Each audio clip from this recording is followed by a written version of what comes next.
हा चालक भरतीचे तांत्रिकचे सेशन आपण बघतोय आणि तुमच्याकडे एक खुशखबर अशी आहे की 21 सप्टेंबर 2025ला जो पेपर झाला आहे ना 20 गुणांचे ते 2 शिफ्टचे पेपर आपल्याला त्या ठिकाणी तुमच्यासाठी आपण अवेलेबल केलेले आहे. त्याचे लाईव्ह सेशन सुद्धा तुम्हाला कदाचित हे लेक्चर येतोय तुमच्यापर्यंत तोपर्यंत भेटलेले असतील आणि त्याचे PDF तुम्हाला चालक बॅचमध्ये आपण अपलोड केलेले आहे. पूर्ण 20 प्रश्नांचे PDF आणि त्याचे विश्लेषण मी करून दिले. टोटल प्रत्येक प्रश्नाचं विश्लेषण दिले 7-8 ओळीमध्ये. तर त्या 2 पेपर जे आहे ना 20 प्रश्नांचे 2 पेपर तर पहिले सोडवा. अजून मी त्याच्यामध्ये ऍड करणार आहे जुने पेपर्स मागच्या वर्षांचे. ओके, आज आपला टायर बघायचा आणि सस्पेन्शन बघायचं आहे. ओके, टायरा संदर्भातला आजचं लेक्चर आहे वाहनाच्या. काय म्हणतात टायर काय करतं, एकतर सुरक्षित संपर्क, प्रवाशांचा आराम, 2 गोष्टींसाठी टायर आणि सस्पेन्शन महत्वाचं असतं. आता पहिली गोष्ट टायरची देखभाल. टायर मेंटेनन्स मध्ये काय काय येतं, योग्य हवेचा दाब, एअर प्रेशर जे आहे ना ते किती, कमी की जास्त, त्याच्यामध्ये टायरचं आयुष्य आणि गाडीचं मायलेज हे दोन्ही याच्यावर इफेक्ट करतं. हे हवा, आता कमी हवा असेल तर दोन्ही कडांना टायर घासलं जातं. हवा कमी असेल तर इंजिनवर लोड येतो आणि मायलेज सुद्धा कमी होतं. कमी हवा असेल तर टायर जास्त गरम होऊन फुटण्याची सुद्धा भीती असते जर हवा कमी असेल तर. त्यामुळे कमी हवा असणं हे चुकीचं आहे.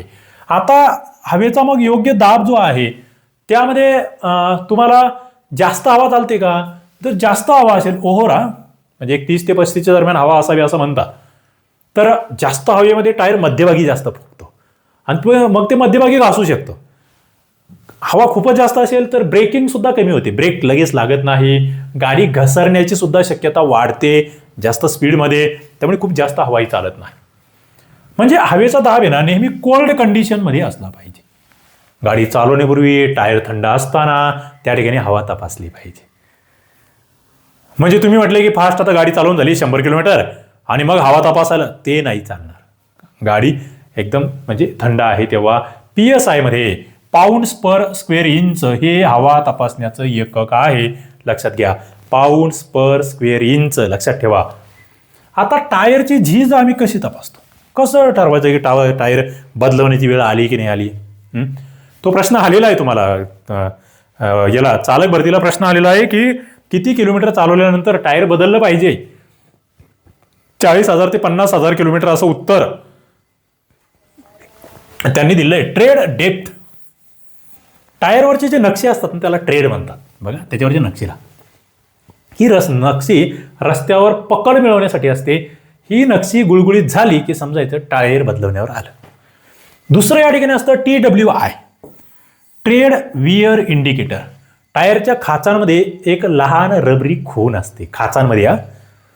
जेव्हा टायर झिजून त्या खुणेपर्यंत पोहोचतो का तेव्हा समजायचं टायर बदलण्याची वेळ आली. TWI इंडिकेटर जे आहे लक्षात ठेवायचं. टायर रोटेशन हे कसं असतं, म्हणजे बघा जे 4ही टायर आहे ना समान प्रमाणात झिजावे म्हणून एक दर 5 ते 10,000 किलोमीटर नंतर पुढचे टायर मागे मागचे पुढे अशी जागा त्यांची बदलवली जाते. हेही आपल्याला माहीत असलं पाहिजे. आता टायरची देखभाल यामध्ये स्टेपनी वापरण्याचं ज्ञान आपल्याला माहीत असलं पाहिजे. काय स्टेपनी वापरणे, युजिंग स्टेपनी. पंक्चर झालंय, टायर बदलण्याची पद्धत चालकाला माहीत असावी, तुम्ही चालक आहात. मग त्यामध्ये सुरक्षितता काय घ्यायची, तर जेव्हा पंक्चर होईल तेव्हा पहिली गोष्ट तर गाडी सपाट जागेवर उभी केली पाहिजे. त्यानंतर तिला हँडब्रेक लावला पाहिजे.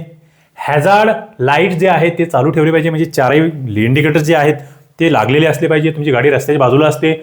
आता जॅक लावायचा आहे ना त्याच्यापूर्वी चाकांचे नट थोडी सैल करून घ्या. जॅक लावल्यावर त्याला ते प्रेशर जे असतं ना ते बसत नाही, एकदम घट्ट जे झालेले असतात. त्याच्यामुळे आधीच थोडेसे डिले करा, थोडेसे एखादी अटी तरी किमान जमिनीवर असताना. आता जॅक लावला तो योग्य पॉईंटवर लावून गाडी उचलल्यावर पूर्ण नट काढा. तो पूर्ण उचलला आहे, मोकळं झाले जाग, नंतर पूर्ण नट काढा. आणि नट कसताना सुद्धा काळजी घ्यायची. स्टेपनी बसल्यावर नट कसवताना ते समोरासमोर कसले गेले पाहिजे. म्हणजे एक नट आधी पूर्ण कसून घेतला नंतर मग दुसरा, असं नाही. एकाच बाजूचे नट एकदम घट्ट करायचे नाही, सगळ्यांना थोडं थोडं थोडं थोडं करून एकत्र त्या ठिकाणी टाकायचं. आता प्रवास आरामदायक करण्यासाठी एक अत्यंत महत्त्वाचा मुद्दा असतो तो म्हणजे सस्पेन्शन. बघा हे बघा हे तुमचे शॉकअप्स म्हणतो आपण याला. Okay, suspension. गाडी जी जेवढी कुदायला पाहिजे ती कुदत नाही. आपलं वाटतं अरे स्मूथ चाललेली आहे गाडी. कम्फर्ट झोन जो असतो ना, रस्त्यावरचे खड्डे असेल, असमान पृष्ठभाग असेल, त्या ठिकाणी जी हालचाल आहे ती हालचाल शोषण्याचं काम सस्पेन्शन करतं. आम्हाला पाहिजे तेवढे धक्के नाही लागत. ओके, आता धक्के शोषून घेण्याचं काम याचं आहे. शॉक ऑब्झर्वर आपण त्याला म्हणतोय. स्प्रिंग आहे, त्याची सतत हालचाल होत राहते आणि ती जर खराब झाले तर मात्र मग धक्के बसायला सुरुवात होते. आता स्प्रिंगमध्ये दोन प्रकारचे स्प्रिंग असतात. एक लीप स्प्रिंग, जी की ट्रक, बस, पिकअप यामध्ये वापरल्या, ज्याला पाटे असं म्हणायचो आपण जुन्या काळात. लीप स्प्रिंग आता जे आलंय ना नवीन याच्यामध्ये, आता हे जास्त मोठ्या याच्यासाठी लीप स्प्रिंगच आहे आता सुद्धा. पण कॉईल स्प्रिंग जी आहे, कार आणि लहान गाड्यांमध्ये कॉईल स्प्रिंग वापरली जाते, हे लक्षात ठेवायचं आहे. लीप स्प्रिंग आणि कॉईल स्प्रिंग दोन्ही आपलं माहीत असलं पाहिजे. प्रश्न यावर कसे येऊ शकतात? रेडियल टायर म्हणजे काय? बघा, हा एक मुद्दा तुम्हाला माहिती असावा. जे आधुनिक वाहनं आहेत ना, त्यांच्यामध्ये वापरले जाणारं टायर, त्यामध्ये ना स्टीलच्या तारांचं जाळं असतं टायरमध्ये, बरं, फक्त रबर नाही आहे. आणि ते मजबूत आहे, ते चांगलं मायलेज देतात. नवीन टायर त्याला रेडियल टायर असं म्हणतात.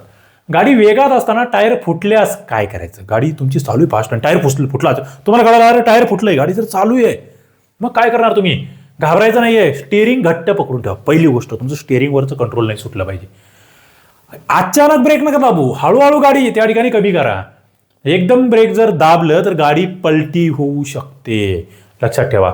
टायरचे नट बोल्ट कोणत्या दिशेने उघडायचे? बघा, तुम्हाला क्लॉकवाईज आणि अँटी क्लॉकवाईज माहिती आहे. घड्याळाच्या काटा कुणीकडे फिरतोय, असा फिरतोय क्लॉकवाईज.